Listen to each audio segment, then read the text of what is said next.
Tonight, we are here to talk about Birds of Prey, the brand new DC Extended Universe film that is in continuity, unlike Joker, although we are talking about a film starring the Joker's former sidekick, she wishes they were love interests, Harley Quinn.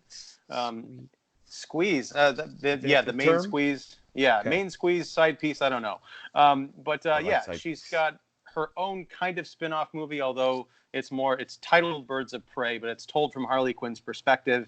And I've got Earth's Mightiest Critics here to talk about it. I've got Don Shanahan in the big window from Every Movie Has a Lesson, David Fowlie from Keeping It Real, REEL, and Emmanuel Noisette from EMan's Movie Reviews. And I am, of course, Ian Simmons from Kicking the Seat. This is the Kicking the Seat YouTube channel. While you're here, feel free to like, subscribe, and click that bell for notifications and all that. And if you're listening to this on the podcast, none of this will make sense unless you go to the YouTube channel and subscribe. So with all of that preface out of the way, let's talk about this movie. EMan, I didn't even see you at the screening last night. Where were you? I had other business to attend to. But I did watch the movie. Oh, okay. Yeah. Wow. All right. Was it screening somewhere? No. I had another screening to go to. But you've seen the movie? Yeah. Okay. All right. Yeah. Well, we'll have to talk about how you managed that. Did you fly to Margot Robbie's house and say, "Hey, I'm the mayor of Oak Lawn"? I can't divulge all that information. Okay. Whatever. Okay. It rhymes with abhorrent. EMan. No. All right. I'm glad you were able to see. For the purposes of this discussion, I'm glad you were able to see the movie. I'm not glad I saw the movie. I thought it was pretty wretched. But so we're going to get in some big opinions here, I'm sure. Who wants to go first as to their first high-level reactions? By the way, for all those people listening / watching out there, we are going to talk full spoilers. So turn back now if you have not seen Birds of Prey and the fantabulous emancipation of one Harley Quinn. That's the one. Yes, the one Harley Quinn. Who wants to go first? All right, I'll pick. Don, you're in the big window. Okay. Big window. No, for me, man, I'm at a halfway point between the wretched you're talking about and the fun that's possible. It's colorful, it's loud, it's obnoxious, it's a lot. It's imaginative. I have to say that, there are some very creative fight scenes, and we'll talk about that, I'm sure, later.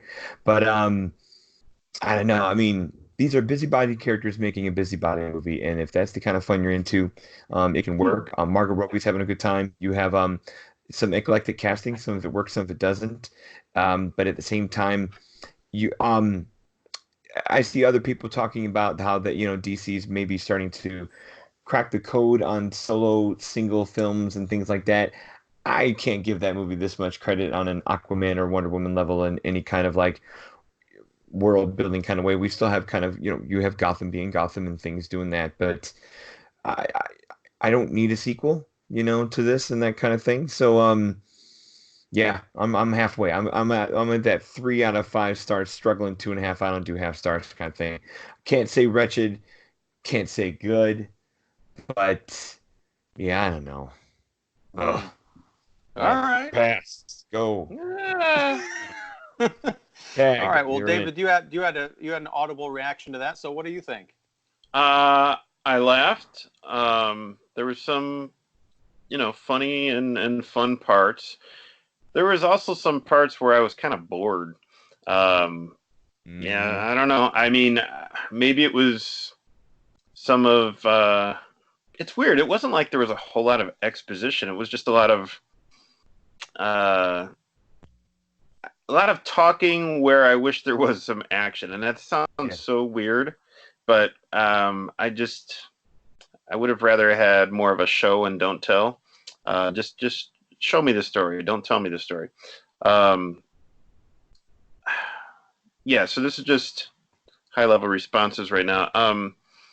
I'm kind of on the fence with it overall. I still like Margot Robbie as Harley. I think she's a blast and she's fun and she is, kind of, perfectly cast for this role. I wish it was a little more nuts. And I'm actually surprised that I was surprised at how R-rated the first like 30 minutes were. Yeah. And then it got a little, then it kind of eased up on that a bit. I wouldn't say it's necessarily formulaic because it's not like it has necessarily a 3-act structure. It's just kind of all over the place. And that's fine. It's not like there's a big swirly thing in the sky like Suicide Squad at the end, which was great. But there's something missing in the story. There might be a lot of things missing in the story, but there's something missing. And I guess we'll get into that. And I guess I'll posit the question a little bit later about what is missing specifically. Do you have an idea of what's missing, or are you kind of opening that up to the group to Well, see if I'd we like can to help you open find up it? to see if this movie needed someone, and we'll get to that. Yeah. So I did like some of the performances, but overall the movie, is maybe something like maybe a 2 or 2.5 out of 4 stars for me. Yeah. Okay. Yeah. Fair enough. And I'll get into more about that later. But, All right. EMan. Yeah. Well, look, I think what this movie did, I like the idea of it trying to embody and match her personality. Because that was something that was kind of, I think, an issue with a lot of other DC movies. They didn't know what their tone was or their voice. But Aquaman found its voice, Shazam found its voice, and I think Birds of Prey found whatever this was to be Harley Quinn's voice, and that's fine. I liked how they kind of included a little animation style in there. It didn't get too Mary Poppins or anything, but it was just the right touch, just to kind of help the humor and stuff.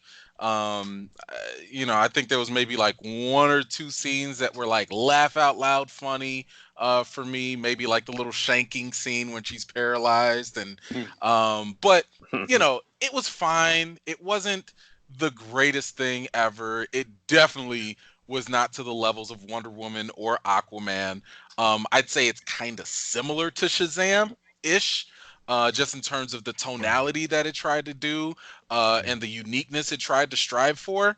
I think the 2 things that carry this movie the most, it's definitely not exposition, because that's really lacking, was definitely the action scenes. I think Margot Robbie, like you guys kind of said, just to echo, definitely held her own as Harley Quinn. Whatever you might have liked from Suicide Squad, whatever you could parcel out of there, she was able to like exemplify that and amplify it a little bit more. So I thought that was fine. That was good. The supporting cast was okay. I mean, I kind of had some issues with Ian McGregor's character. Not too big of a fan of the portrayal of his character. Yeah.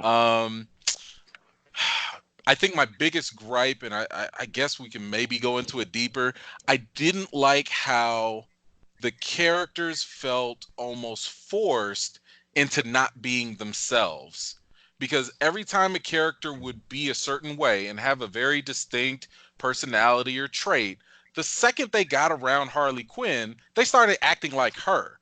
And it was almost like you get sucked into Harley's world and you start becoming like her. And I really didn't care for that, because I was like, one thing that gets lost in that is the contrast.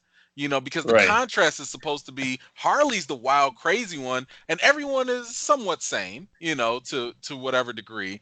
And I just thought that kind of lost its effect as the movie went on. I definitely agree with you, David, about how it started off, I think, on a hard rated R path. Right. Then it kind of went to a hard PG-13. And it was like we were crunching bones 1 minute, and now we're just whacking moles and stuff. We're peeling faces off. Yeah, so that part was kind of a miss. But at the end of the day, I mean, I kind of looked at this as like, this was nothing more than Deadpool light. I mean, you had the narration style, you had the humor, you had the violence, you had the semi-breaking of the fourth wall, but you just didn't have a lot of blood. That's the only real difference. So profanity, and profanity. So I can't call this movie terribly unique It is for DC if you want to live in that vacuum, Sure. but we've kind of seen this already. And, you know, where it goes from there, I don't know. I don't really care. If we get a sequel, fine. If we don't, I'm fine with that too. But the movie was just okay. That was it for me. Well, it's funny. High level opinion here. Well, I already said it was wretched. Go on. I think we can get into some of the things we liked about it and some of the issues we had about it, and I'll probably talk more there. I mean, honestly, I've been thinking a lot about this movie today, and the phrase that keeps coming back to me is toxic femininity, because we hear a lot about, if you want to compare this movie to The Joker, and a lot of the concerns they had about, you know, the angry white male going out and like killing a bunch of people, and what does this mean for society? There was nothing in that movie that painted the Joker, as portrayed by Joaquin Phoenix, as a role model or positive. There's a lot of media concern that people were going to latch onto that and try and, you know, aspire to that. But the movie itself was very much not on his side. With Birds of Prey, my biggest, I guess, qualm with it is this big comic book kind of cartoonish movie, but Harley Quinn, especially as she's sort of portrayed in this movie, is the fun kind of like crazy person, but she's also a murderous psychopath. And they kind of brush a lot of that kind of aside. And so by the end of the film, when she's got the typical like buddy cop or mentor-mentee relationship with the teenage girl who's supposed to be like maybe 15, and they're driving off together because like, oh, we're just going to be pals. I'm like, no, this is the absolute worst ending for them, because this minor who's a criminal has just, you know, survived death and everything, but she's going off to learn how to be an adult from a deranged psychopath who's wanted by the law. And there's all sorts of other issues in there. Like and I know I'm going off on a tangent here, but I'll just briefly say, go, buddy, go. One of my big problems with the movie Get Out, and I think EMan and I have talked about this, is that in that movie there were no positive portrayals of white people. And I get that that's what Jordan Peele was kind of going for, but in this movie, there were no at all positive portrayals of men. There was one. Where? There was one. The guy that made the egg sandwich. He had no lines. Right. He had no lines, but he was the only good guy in the movie. Was that the same guy who she lived above? No. Okay, no. so there's that guy too. It's literally the guy that has no lines. That guy turned out to be a piece of garbage because he sold her out. Exactly. No, I mean, wouldn't you sell her out too? I mean, you got to make a living. Well, it's from her perspective too, but that's another story. Yeah. It's all from her perspective. In her perspective, all the guys that she's encountered have been crummy, except for the guy that makes the best egg sandwich. Right, but it's not just from her perspective. We're also getting the perspectives. You've got Cassandra Cain, who's the minor. Her dad. The only thing we find about her family is we first encounter her sitting outside her apartment because her parents are having a fight, and the dad says, why did you make me have this kid? I never wanted kids in the first place. You've got those are foster parents. Yeah. It doesn't matter. I mean, it's her. You've got Huntress. Her entire family was, wiped out. She had apparently a close relationship with her mother by, a bunch of guys. So she's on this vengeance kick. She was rescued by a guy, though. She was rescued by a guy and trained by them. That is true. I will give you that, except to say that he was also a member of the, he was just a rival mobster. Right? No Boy Scouts. Right. And then you've got, Detective Montoya, who's this lonely, bitter alcoholic detective who can't get over the fact that a man stole her promotion, except I don't know exactly the timeline here because, I mean, I get it. It's a narrative. She's passed over in favor of a guy. But the guy, maybe Stephen Williams as the police chief was sort of, he's portrayed from the perspective of these characters as being a bad man. But in terms of what we see on screen, he's nothing but a competent cop who's doing the hard work of saying no to a detective who's kind of gone off the rails, even though she happens to be right. So it's just this, we've seen kind of misandrous commentary movies before on like a minor scale, sort of with Captain Marvel and like with Charlie's Angels. But this really is the apex. And I'm very curious to see how this movie does, because it's sort of this inviting bubblegum propaganda that's also a hard R, and it has a bunch of very ugly messages in it. So that's why I call it wretched. As a movie, I just don't think there's nothing innovative in it. We've kind of talked about that. I think it covers up a lot of the narrative blandness by going the Deadpool route. So by the time we get to the middle of the movie, and then she's like, oh, wait, we've got to rewind. I'm like, oh, shit, that's right. We were catching up from something that started happening 25 minutes ago, and now we're just back in this dull scene. So, yeah, that's my That's mini a fair rant. soapbox, man. That's a fair soapbox, though. It's legit. So, okay. So I want to throw this out to you guys because I was on another podcast and we were talking about similar. we were wondering if you were coming in from another show.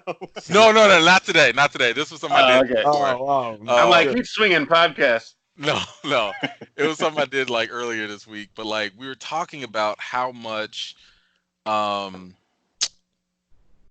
I hate to use it because I feel like the word is like terribly overused and misappropriated, but like if the film might have an agenda, does that necessarily affect or impede or have any relevance to the quality of the film? You know, so again, if a movie is trying to tell a specific story, does it matter if it portrays XYZ ideology or groups of people or whatever in terms of just the movie itself? Like, does that matter? Does that make does it factor in?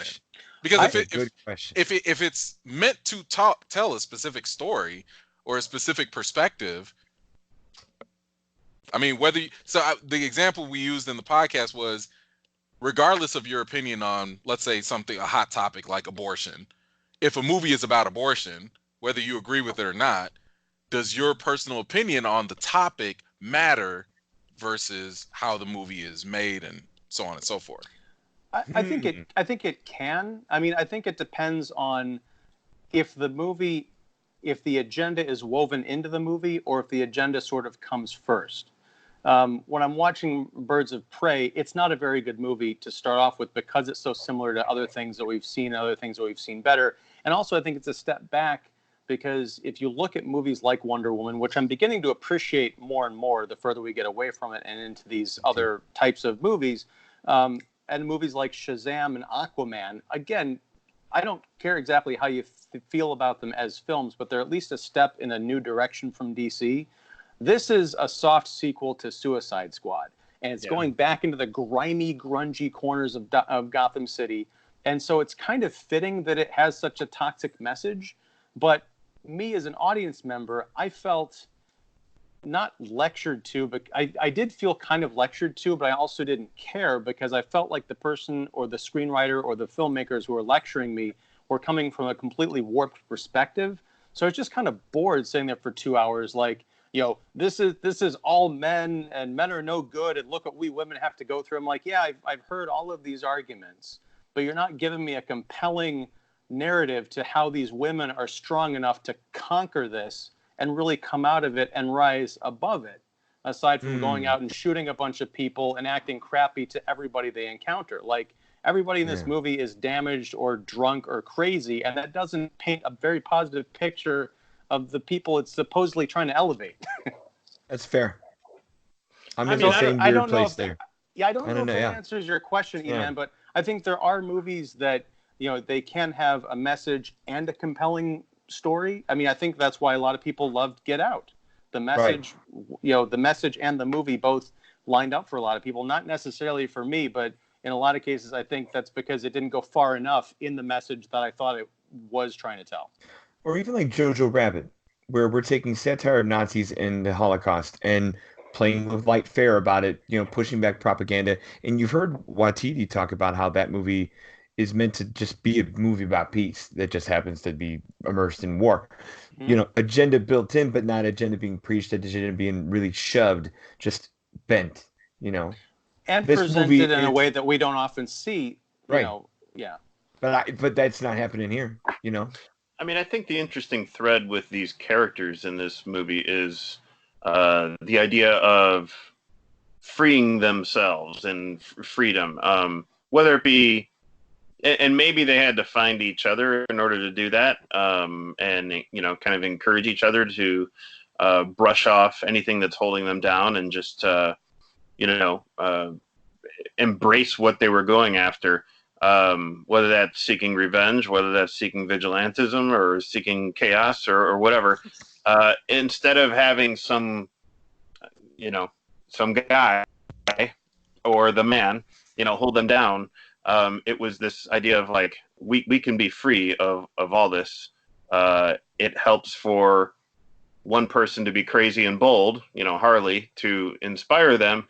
And then they kind of eventually all, come together. And, the movie wants to have all of them come together to help out this young girl, this 15-year-old.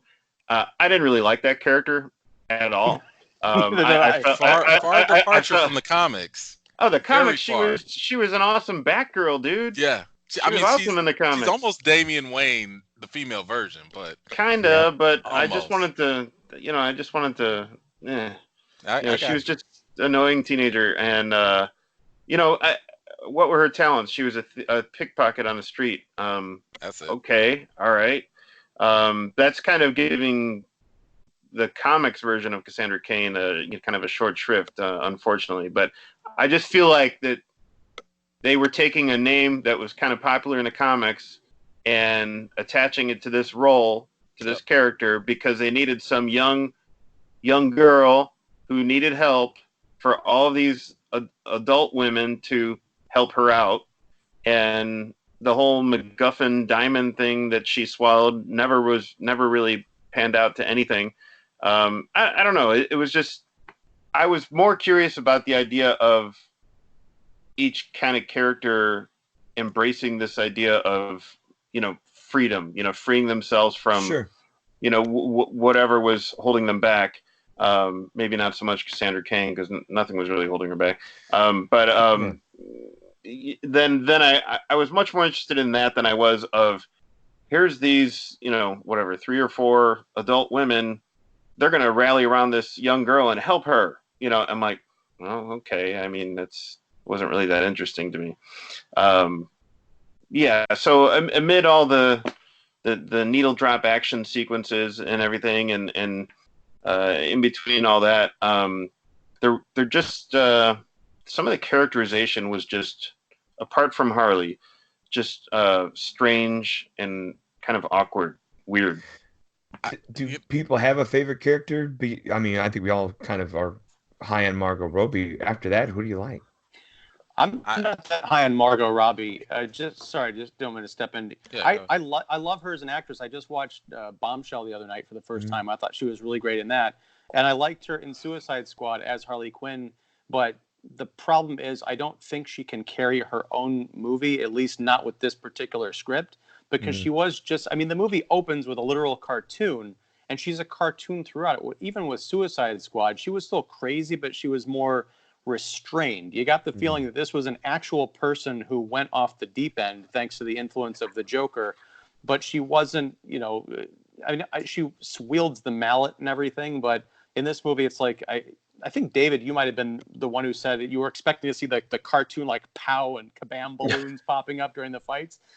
That's the feeling I got from this. But my favorite character, I think, at least as he's portrayed, is Victor Zsasz. I think, was it Richard Messina did, he was Chris Messina.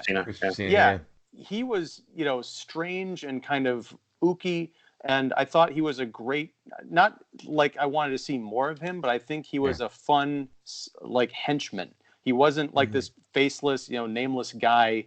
He had a kind of a personality. And I dug him. And I thought that he had a better ending than Black Mask.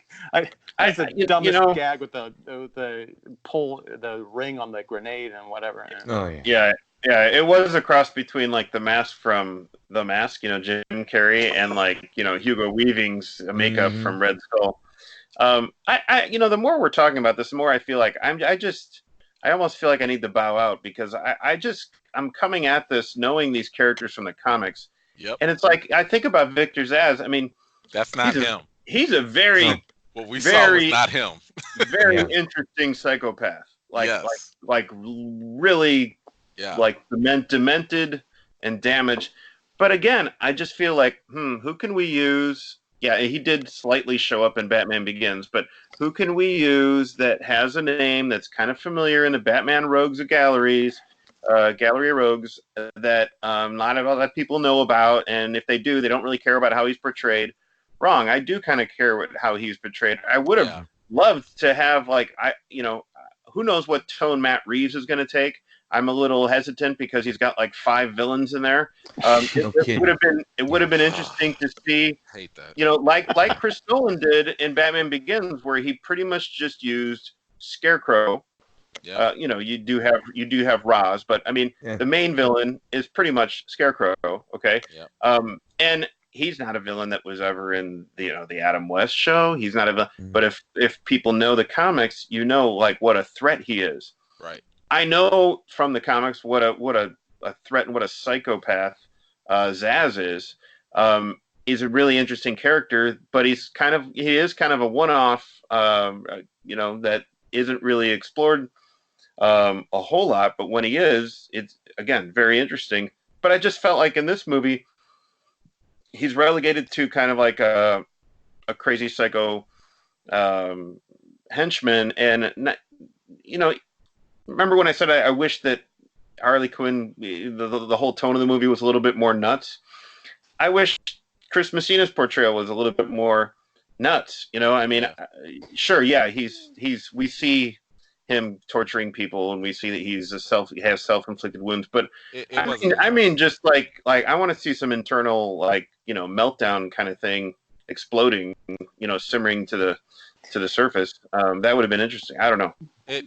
He would have been competing with whatever Ewan McGregor was doing. I think I agree with you in terms of if you're going to push that character, then make him the main character or a main like a second villain or something. When I said I really liked his performance, I'm talking about just in the context of this movie. I know. I understand. I think what you said, David, I'm sorry, guys, I will get back to the whole question of who your favorite characters were and stuff. But what you said at the beginning just now is very important, because you said as a comics fan, as someone who's coming into this, you feel like you have to bow out because you can't relate to what you're seeing on screen. I think that's a huge problem here, and that might be a detriment to the box office, because even though this is being touted as like a girl power kind of movie, it is a comic book movie. It's an extension of this DC universe. It lives in the same world as Shazam and Suicide Squad and Batman v Superman. So you're going to get this contingent of people who are going to be curious about it. But if the word of mouth is, it's a comic book movie, but it doesn't look anything like the comics you've been reading for 20 years, that could be a problem. So let's go back. For Joker. Well, but Joker is a character who's had so many different interpretations and mythologies. I agree, that but there was nothing really comic booky about Joker. And that's been a criticism from people who haven't even seen the movie, who are like, I don't want to see that because that doesn't look like the Joker of any type of iteration that we're familiar with. The movie made over $1 billion. I think that's like 2% of the people. I'm with you. I'm just saying that sentiment was there even beforehand. Now, of course, because of the word of mouth, people eventually went, but that sentiment was there that they didn't want to go see it because it didn't look familiar like a typical comic book movie. And I think with DC, they were trying to go in a similar route with this, with all these liberties that they took with the characters. Again, Cassandra Cain, nowhere near what we saw. This is such a far cry, it's ridiculous. But to the average person who's watching this, the casual fans, you won't know that, and that's fine. Victor Aziz, I mean, my goodness, he wasn't creepy enough. And I mean, this is someone who literally gets off on cutting people. Not just, this is a fun little fetish. No, I get off on this. It's a real big problem how creepy this guy really can be. And they really didn't tap fully into it. So I share the sentiment that David had in terms of it was just kind of wasted potential. Because to me, I kept thinking to myself, like, I thought they were not going to kill him, but he would come back later and maybe finally shave his head and be like a more recurring character. But we didn't get that, so whatever. But he was pretty creepy though when he talked about when he was going to kill Harley Quinn and show where he was going to put her scar was like right across his nipple. Yeah, but like I said, that's a taste. That's not really him. You know, I mean, you know, just even the video games nailed him, you know, to a certain degree. But you know, the other thing though, just to kind of go back real quick to the previous point we were talking about, I kind of looked at the whole situation with like how all these women had all these bad situations, and you know, I just looked at it as this is a mighty convenient perfect storm. And that's all I could think of, because it's not to say that you can't have an abusive relationship, or you can't have abusive parents, or you can't have, it's not to say these things don't happen, but I was like, oh my goodness, it is such a coincidence that you guys just so happen to run into each other and find some commonality, you know. So I looked at that as more of a happy coincidence rather than, you know, like something being forced. Now I know from a creative standpoint you can look at it that way, but from a narrative it just felt like a really hard coincidence that was being made.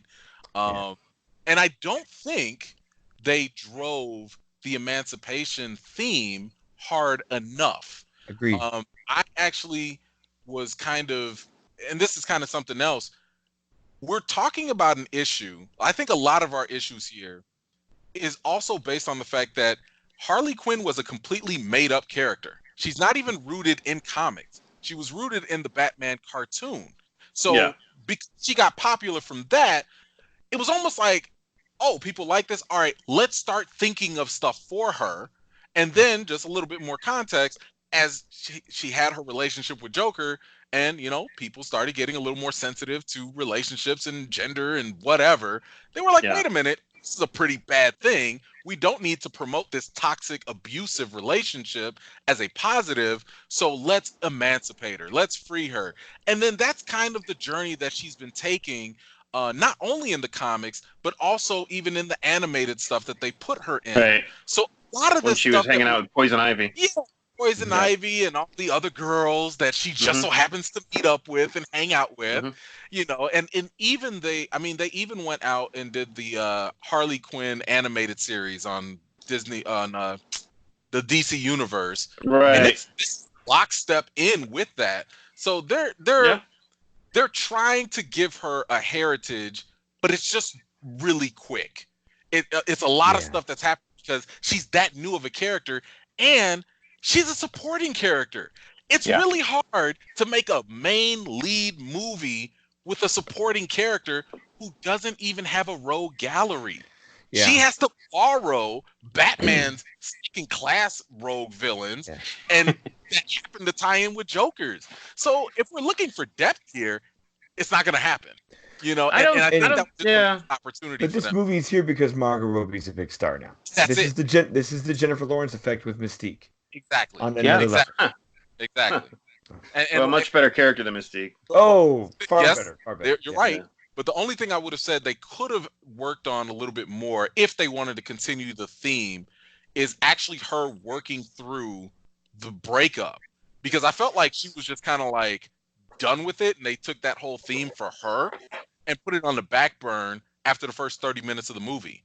And I was just like, this was a really defining moment for her, because she literally based her entire identity on the Joker, and we just resolved this in like 30 minutes after a quick haircut and factory. I just think they could have fleshed it out more. That's all.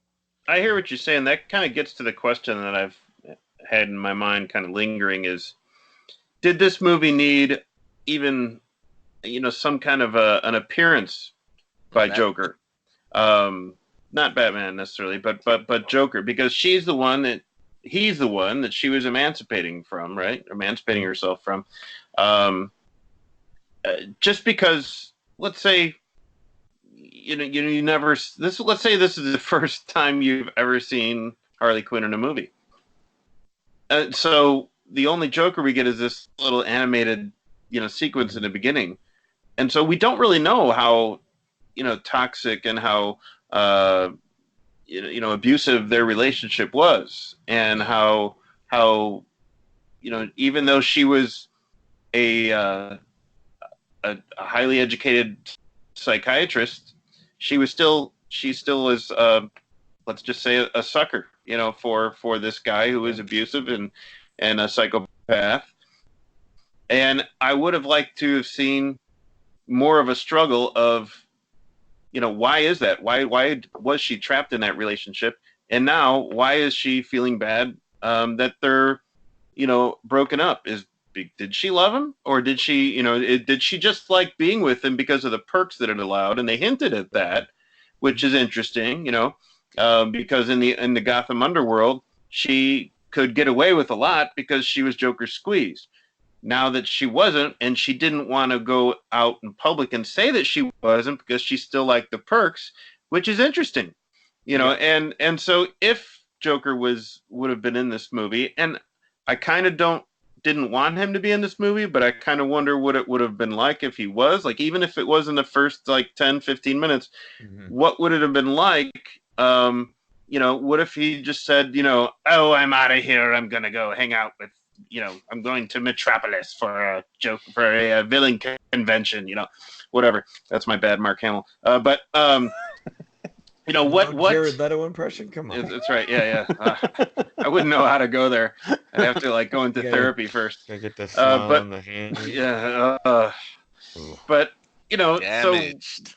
So it's just okay. She's emancipating herself from who? It's like, okay, from a nebulous relationship that we never saw unless you saw Suicide Squad. Even then, he was hardly in that movie. So, But they're banking on that. They're banking on the fact that you saw Suicide Squad, and that's the only reason you even know who Harley Quinn is. Mm-hmm. Or the context they did have the Joaquin little Easter Phoenix, eggs. Too. What was that, Don? Yeah. Or the contact buzz of Joaquin Phoenix, too. Right. Because if you're going to picture a Joker now, you're going to picture Joaquin before you're going to picture Jared. And even though Margot Robbie has nothing to do with that spot, you're going to go off of that. Yeah, I think they... I don't know if it would have helped. It probably would have been pleasing to see, Joker pop up in there. But if your main intention is to give me a movie about her, then you need to focus more on her and not have distractions. Because if you have someone that's bigger and better, which Joker's prominence would be, it could just be a distraction more than an actual aid. So I understand why they did it. I just don't think they did enough with the follow through afterwards. Like, he built up his legend. Everyone's talking about him. Everyone's saying how big and bad he is. So even if you're walking in off the street, you're like, I might not know who Joker is, but apparently he was a big deal, and you kind of see that reflected even with her interaction with Cassandra Cain, where she's like, you don't know who the Joker is, So, which kind of, I was like, I don't quite care how disconnected you are, like how much time you spend on your phone. But if you live in Gotham City and you don't know who the Joker is, that crosses the line into unbelievability. Right. That's like living in New York and saying Osama bin who? Right. That kind of thing. I agree. This movie, I would say a Harley Quinn movie needs the Joker, especially if you're going to have that emancipation thing in the title. And I agree. I don't think you need an appearance by the Joker. And we did get a couple of more snippets of him besides that animated thing. There's a flashback with the guy with the tattoos on his face, and Harley Quinn where we saw his back, and then also there was that flashback of her getting dunked in the acid. I'd have to go back and look at Suicide Squad again, but it looked like they blurred out the Jared, like he's sort of the extreme foreground. But it looks like they blurred him out a bit. They did. Yikes. I don't necessarily, I don't have any love for Jared Leto's Joker, although I will say, I can't remember if we've talked about this, but the Suicide Squad Extended Edition that puts back a lot of the excised Harley and Joker material makes it a stronger movie. The stuff with the Suicide Squad and the BlackBerry-headed aliens and all that stuff, none of that works. But it's a Harley Joker story. It does get, I think, closer to being something pretty effective. And I think what would be interesting in a Harley Quinn movie is, really getting into what it takes for a highly educated psychiatrist. I know she was like, I guess, new on the job or something. So we're not talking with someone who's got decades of experience, but getting charmed by this guy and really going off the deep end, because especially with Jared Leto's Joker, you really need to tell that story to be like, how is this guy at all charming or, charismatic enough to bust through all that training? I will say I did appreciate the fact that they showed that she came from an abusive household.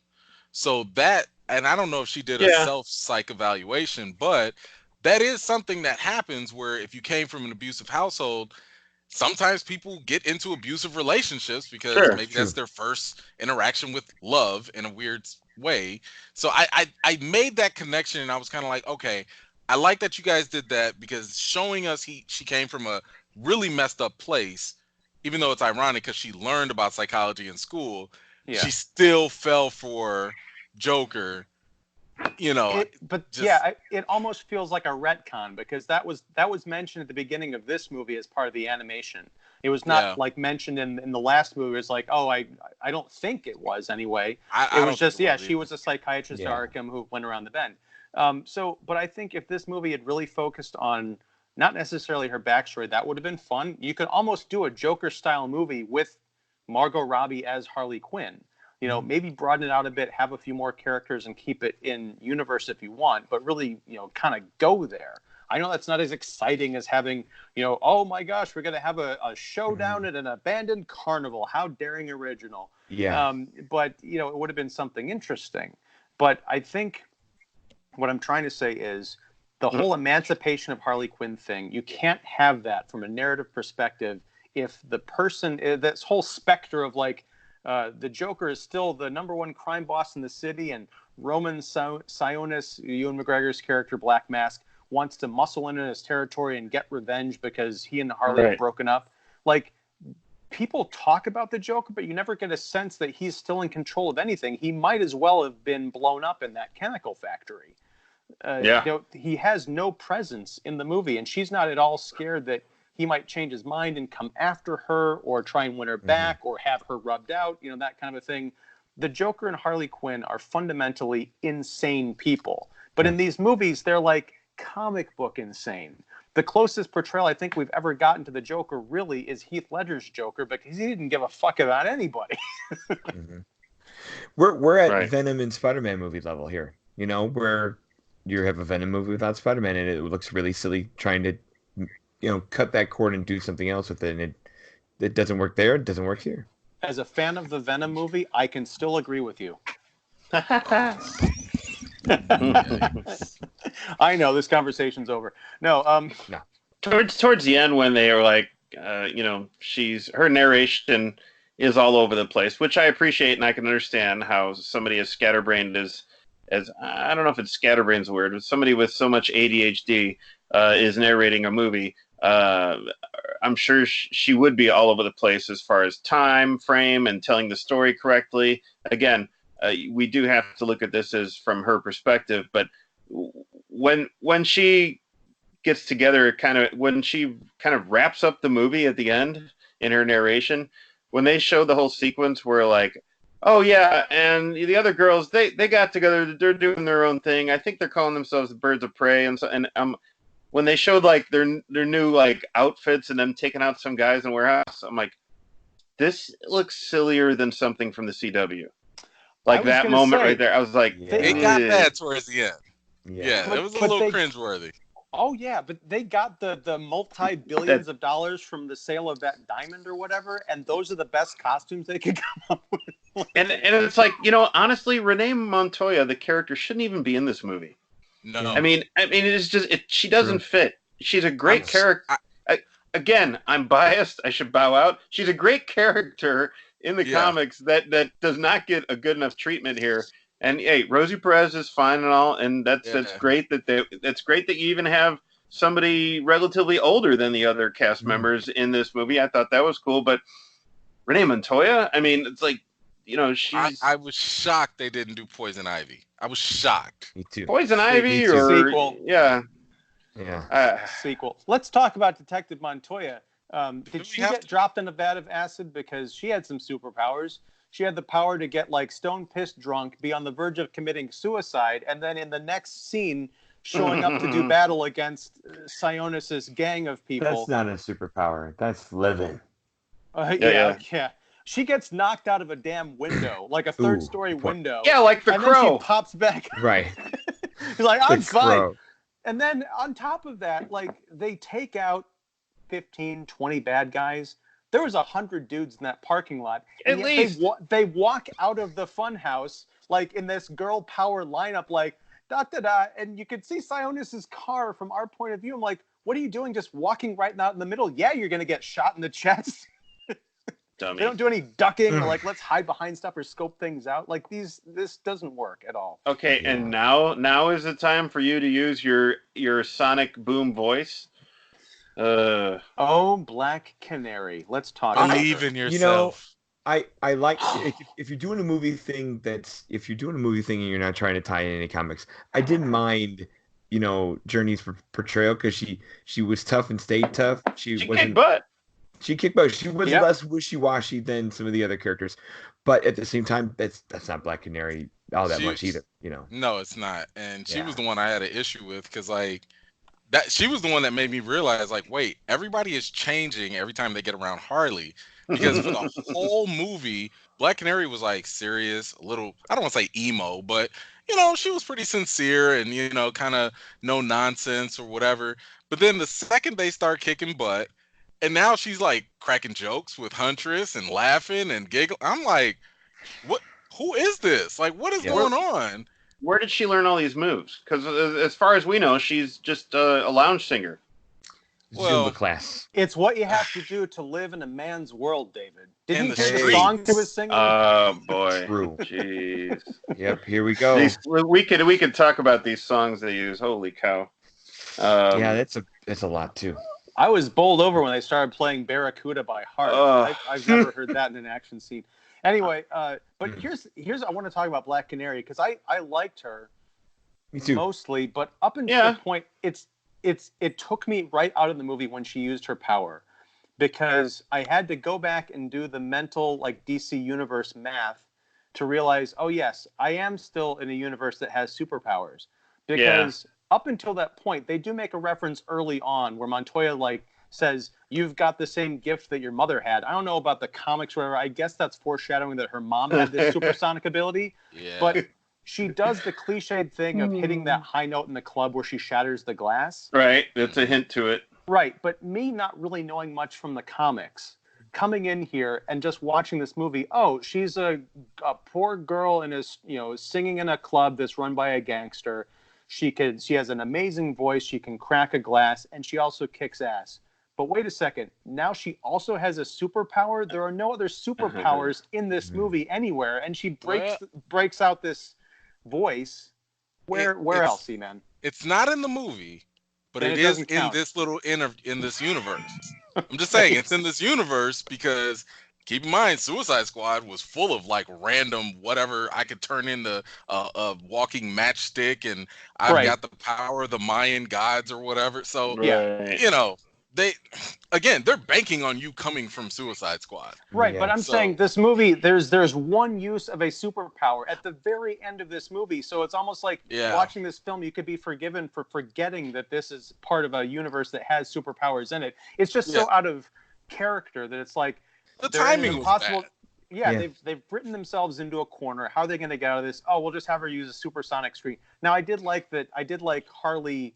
Was she running or roller skating or something like through? Like everyone was falling over and dying. That was a kind of a nice moment. What's weird about her power? What's weird about her power is it's supposed to be like it's supposed to affect you sonically. Like so, you're supposed to be bowled over and disabled. Like you're supposed to experience like massive vertigo because of her power. Yeah. Just because you're down for the count and out. Okay. But this treated it like there's Banshee. A bit of that, but this also treated it like Banshee or Storm because it looked like Harley used her power to propel her forward because she was just like positioned. It was like she was crouched. Yeah. She was like crouching down like a downhill racer on the roller skates. And Black Canary's power was like blowing her towards the. I'm like, what is happening here? How is what? And how would she know to do that? Like, yeah. Right. You know, and I think isn't she the one who said, you know, Dinah, now's the time to use your. What? How did she know? And how do we know that she knows? Well, Rosie Perez told her that. In a bathroom break. Montoya told her, like, now's the time. Believe in yourself. How did she know that? How did she know that? Because she knew her mom. Right, but okay. Whatever. Let's rewind the tape. Let's rewind the tape. Now's the time to believe in yourself, not for the decade that you've been singing in the club of this gangster, and you're like, I don't know how I'm going to escape this oppression. No. Maybe just like blow him away with your voice. Yeah. Now, one thing they added, David, I didn't notice. I've never known her to be knocked out from using her powers. Like no, like that was something she could just do. That shouldn't have happened. Yeah, but she could be, you know, obviously, you know, that I could see how that could be exhausting, but like not knocked out. Like she could use it to different frequency levels. You know, she could use it at different frequencies and levels, but like it should be no big deal for her. Right. You know, this is like the Batman Begins, the Black Canary stage. So next movie, she'll have it under more control. She'll have her sea legs. You bet. Wait, you're gonna have an Aquaman crossover? Speaking of sea legs, what did you think as far as you know, production wise, as far as how things looked, especially towards that third act? I actually thought some of what we see. I think that they do a showdown at the booby trap at this amusement park. Was that? Are they alluding that's where like Joker had a hideout or something? It was. Because he had all her stuff and all those weapons. Okay. Yeah. I did like that scene towards the end with Black Mask, you know, kind of holding Cassandra Cain as a shield on that pier in the fog. You know, that was cool. I thought that was pretty cool visually and stuff. But most of the time, it's an interesting movie visually because it's kind of all over the place. The first half seems, you know, kind of bright and vibrant, and then when the interior action shots literally feel like, well, very similar or close to the Schumacher action sequences. You know, Batman Forever and Batman and Robin. Okay, you know, I mean, it's like, if we're gonna do that, all right. It does separate itself from Suicide Squad, you know. Yeah. I was surprised by the pedigree involved here from a first-time director. You have this is K.K. Barrett, the production designer who did like Her and Marie Antoinette and Lost in Translation. Very clean, very sterilized things, and here you are making fun houses and doing statues on the pier. You know, you have Matthew Libatique, who's like Darren Aronofsky's go-to DP. You know, doing Mother, doing stuff like that, and he's in here spinning around. He just came off of A Star Is Born, and then you're making this stuff. So yeah, I was surprised at the splash that was everything involved. Not full Schumacher, but man, I like that comparison. It's there. It's apt. Yeah, and that's, you know, I think both of those things you mentioned, the production design and the cinematography, and also the action, the fight choreography, because I had read that they had brought in someone who was involved with John Wick to reshoot a bunch of those action scenes. But here's the problem. I didn't see that in the movie. Like John Wick has some amazing action scenes. This was like, maybe he was doing it part-time. I can tell you where. Because I swear, I put it in my review. I was like, hey, this has John Wick-like action, but it doesn't have the tightness and the cleanness to it. But you can absolutely see it because the whole like group fights or incorporating humor within the violence. That's a John Wick trope at this point. That's a signature move. You know, let me keep banging your head on the wheel, you know, the car and stuff like that. That's John Wick 100%. But it definitely wasn't as clean as it could have been. Right. But it was one of those moments that I thought was pretty engaging. Because anytime Harley Quinn had a weapon, I'm like, oh, she's about to go to work. And she did. Yeah. It was, you know, it was fine. This is the stunt coordinator who did John Wick 3, Deadpool 2, Black Panther, You There we know, go. John, he's the fight, but he was also a fight coordinator, specializing that with Doctor Strange and those martial arts. And you have the same thing, John Wick 2, Teenage Mutant Ninja Turtles. It's that same guy. His name is Jonathan Eusebio, and he does a real. I mean, I thought he was the MVP of the movie because once you have some of that creativity, it elevates things a little bit more. Yeah, but the fingerprints are there. EMan's right. Yeah. Now, there were a couple missteps though, because I know it's a comic book movie. I know we don't need to analyze it all the time. Yes, we do. We do. How long have we been on? This is a personal pet peeve of mine with any action movie that should have died in the 90s with Blade, but I am so tired. No, I was actually okay with the slow-mo. All right. The slow-mo means you're showing me the impact of the move that I normally would miss at a high speed. I'm fine with it. What I don't like is when you're doing a group fight, that's a very intense and high speed and just ridiculous type of situation. Don't sit here and tell me that you kick someone that's essentially just a push off the screen and they are now just out of the commission. Oh my gosh, you kicked my stomach. Let me sit here for 5 minutes until it's my turn. This is not Power Rangers. Yeah. We don't need that. Turtles 2 thing. You know, like if you're going to do a move to really debilitate somebody or hurt them, do that. Kind of like in the raid. In the raid, you're out of commission because someone just broke your arm and you don't want to fight anymore. That's what we need to get back to. Not just, I did a Hurricane Rata and flipped you over. And now you're like, you know, like this isn't thing. Yeah. I mean, I could see being winded and everything. Like when Renee Montoya got like tossed. How many times she get tossed around in this movie? And she should have been down for the count because again, she has no powers. She's not crazy. She's not jacked up in anything. I mean, there's a scene in this movie where Harley takes a sniff of cocaine and goes nuts. Holy cow, did you ever expect you'd see that in a superhero movie or a DC movie? Like, wow, this was the one I expect to see it. But I think I was fine with the crack, you know, superpowers. That was fine. I'm sitting here thinking, like, if you're going to accentuate someone like Montoya and she's suspended, make her go full rogue. That would have been a perfect opportunity to go full John Wick. And she's just like, yo, I just got a whole bunch of guns and bullets. I don't fight. I'm just shooting people. She has access to tactical armor in the Gotham PD. Why, if she's going to go nuts, why doesn't she, you know, steal that armor and go in there with some sawed-off shotguns and some AKs, whatever, you know? But no, she goes. She's walking around with this little pistol thing. I'm like, come on now.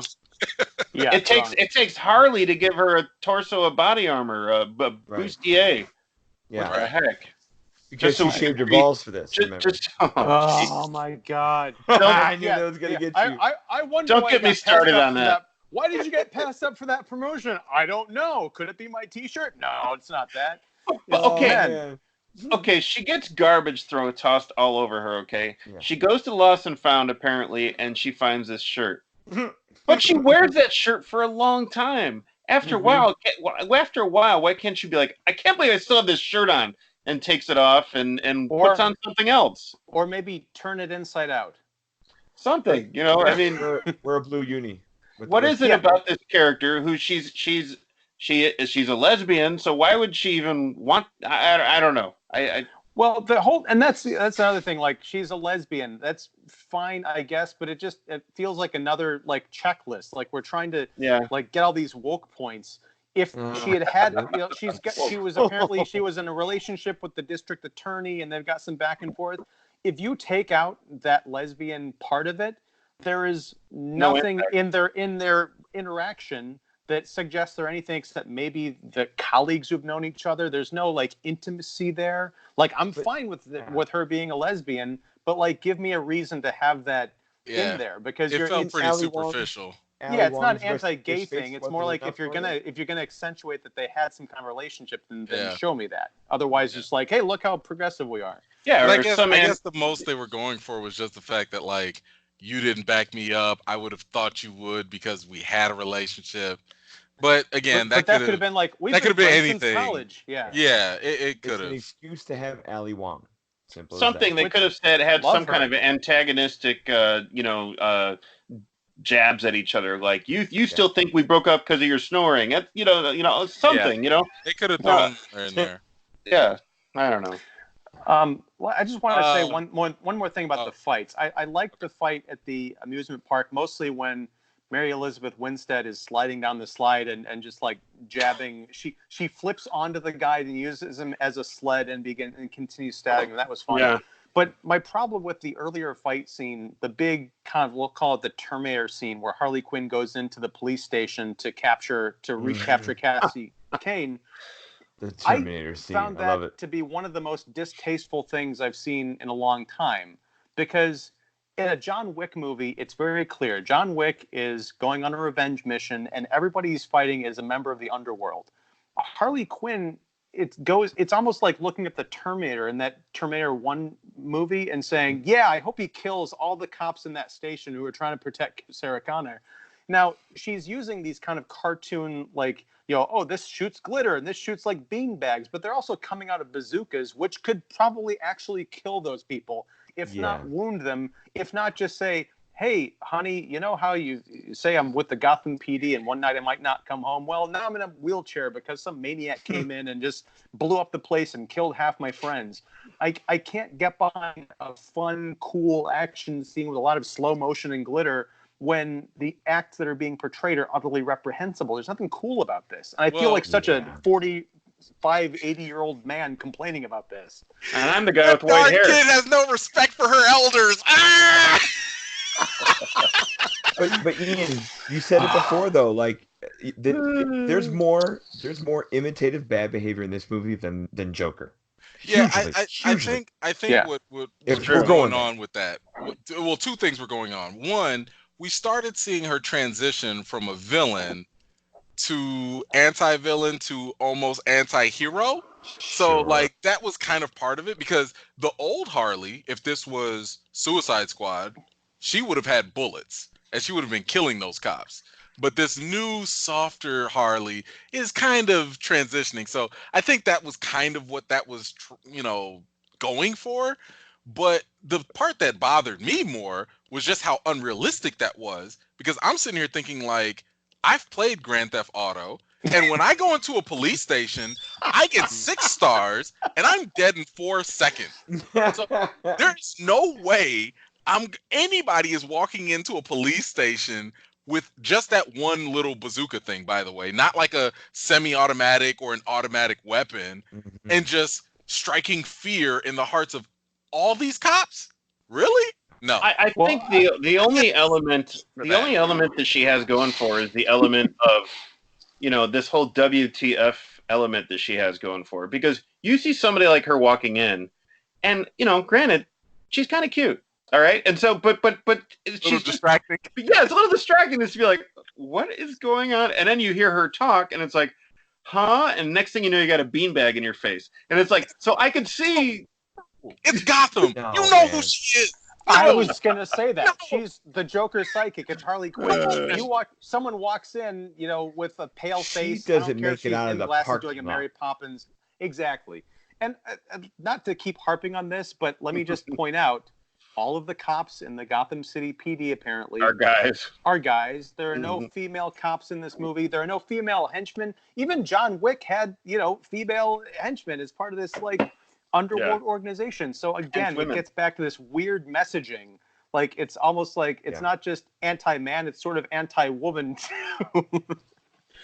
So I'd like to touch on briefly 2 other performances. Mary Elizabeth Winstead and Ewan McGregor. First, I'm a big fan of Mary Elizabeth Winstead, and I've liked her in other films and everything. I even tolerated her in that Needless Thing remake or prequel. I said I tolerated her. I didn't say that movie was that great, but you just reminded me of it. I had a visceral reaction. But and again, I know the character of Helena Bertinelli and Huntress. Pretty cool character, very interesting. It's got some very interesting, backstory.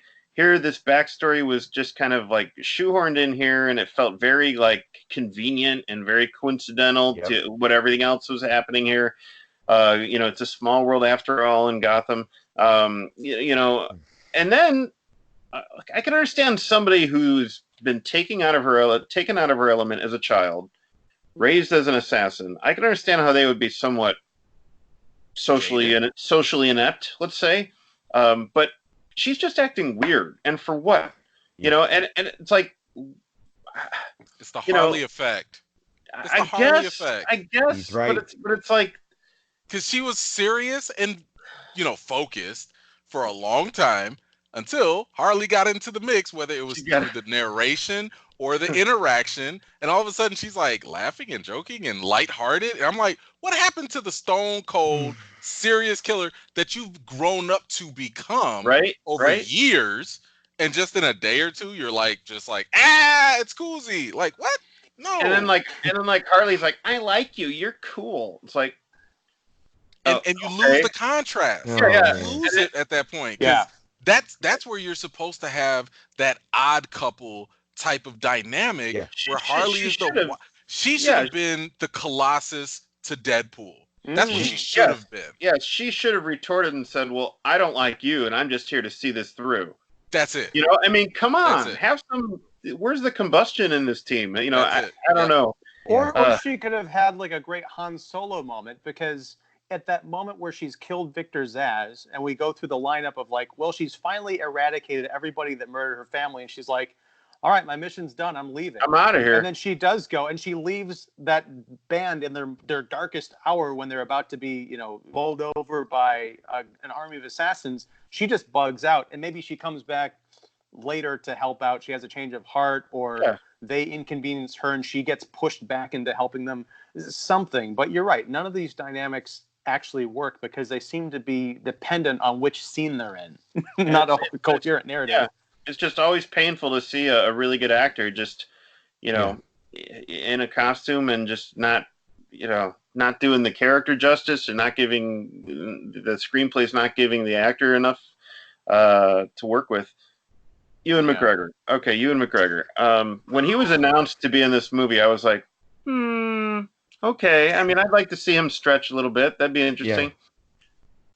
Some of what he was doing was pretty interesting. Some of what he was doing was, I felt like the choices he was making was like, all right, I'm going to act like this, which I saw in another movie and portrayed in a different way. I don't know. It's weird because there's not really enough time invested in this character to actually give us an idea of what he's about and what's going on. Black Mask, the first time we saw Roman Sionis, or whatever his name is, we should have seen him as Black Mask in the shadows, pulling strings, and then come out, not to be this like, hey, like. He should have been a notorious gang leader that he's supposed to be, who happens to have anger issues. Yes. And I'm fine with that because he's not a superpowered villain. He's just a typical mobster who happens to have an affinity for masks. We didn't even see how the fact that the mask is supposed to be affixed to his face, through some accident or whatever. Right. So we completely lost that angle. Right.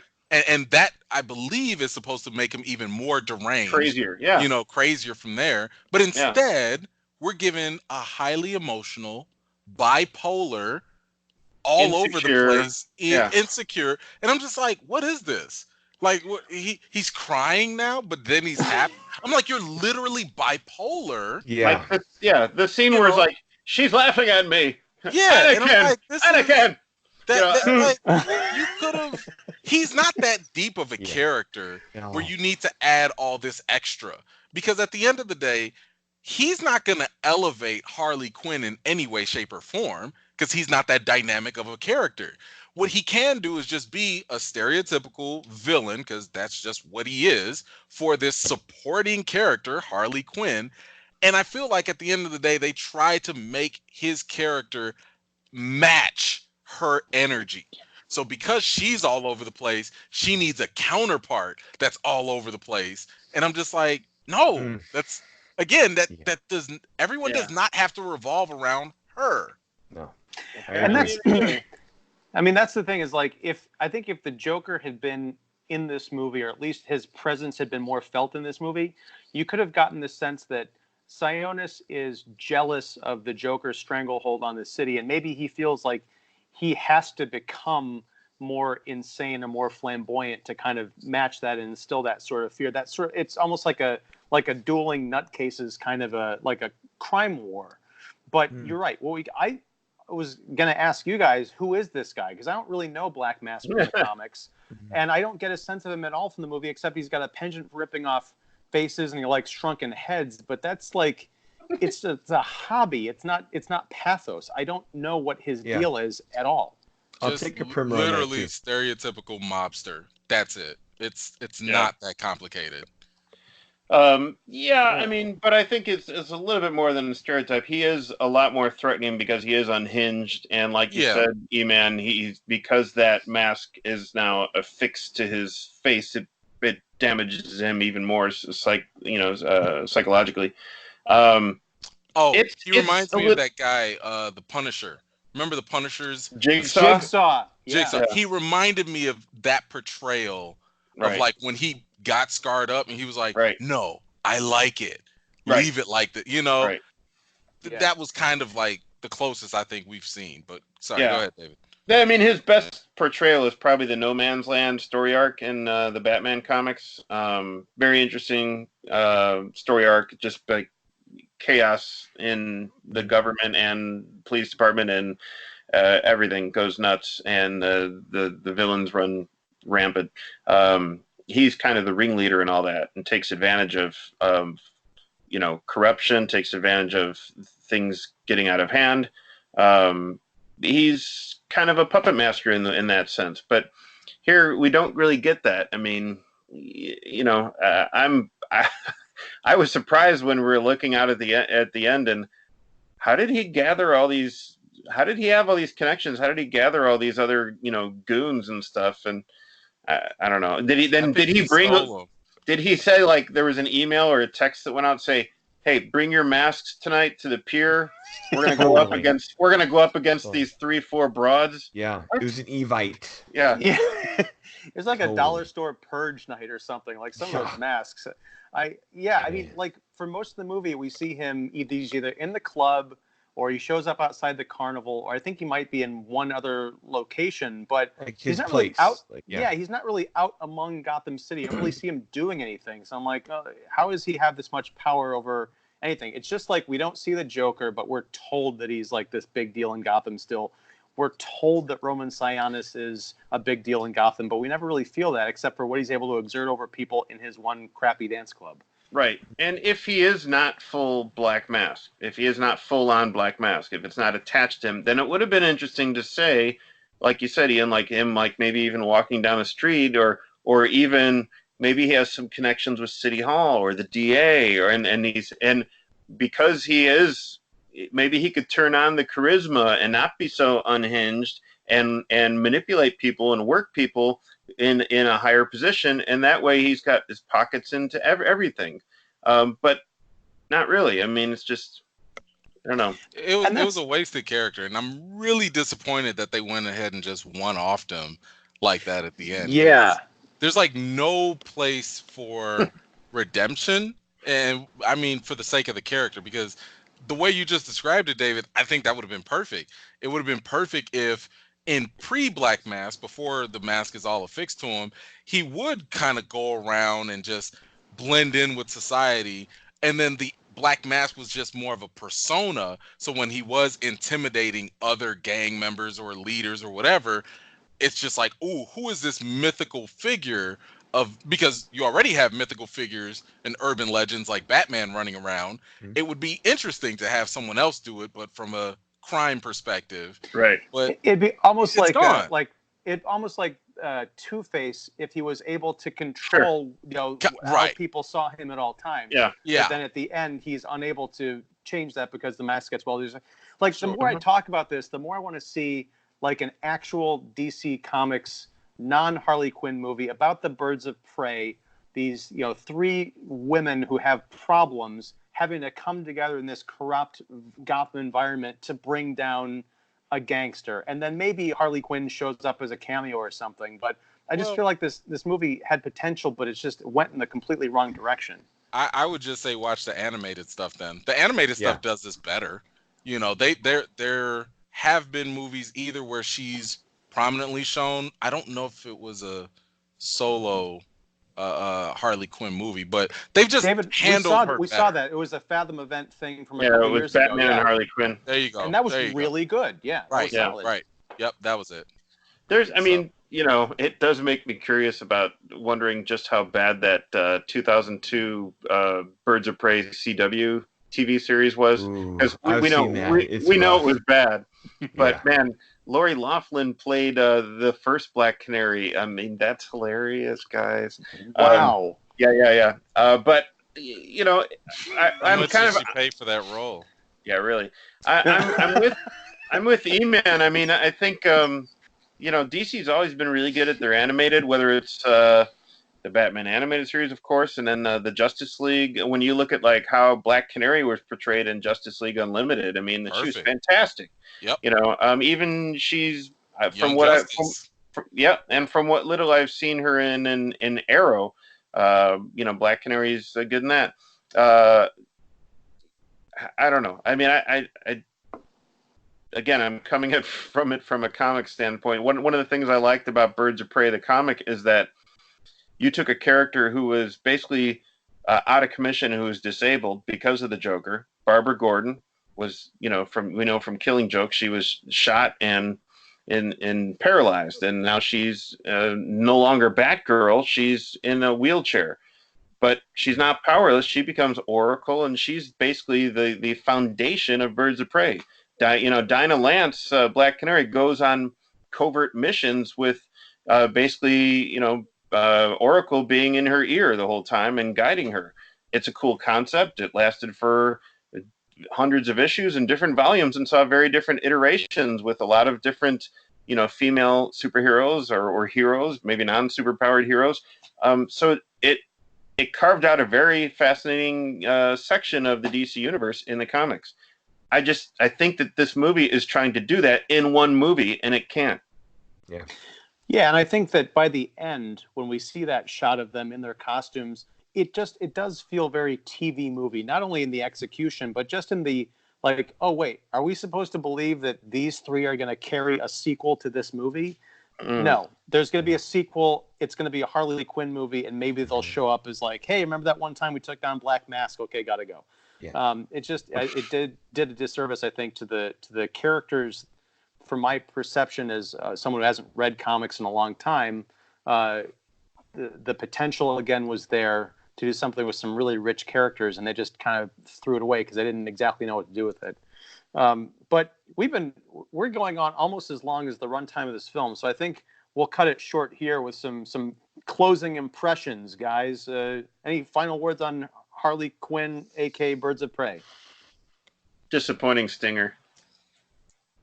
Yeah. What does that sound like? Can you sound effect? It's like a Ferris Bueller stinger that didn't even have any visuals.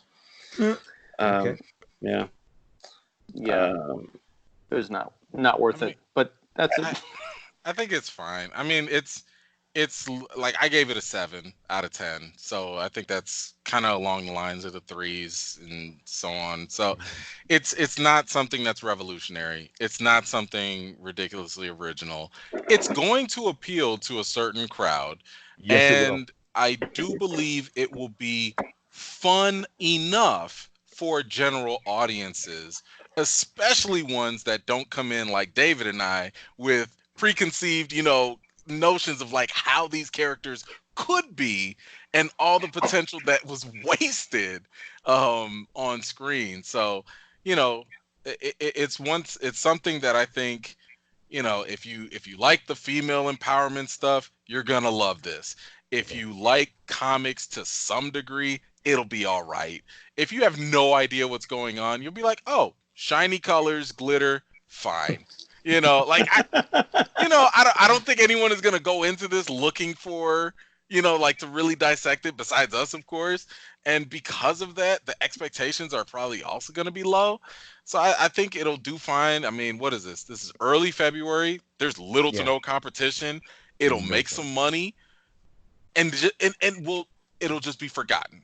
Whether they do a sequel or not, I don't know. I don't think it needs one, but if it makes enough money, I could see them doing it. But I don't see this being something we ever refer back to, like in 2 months. Right. Wow. Nice.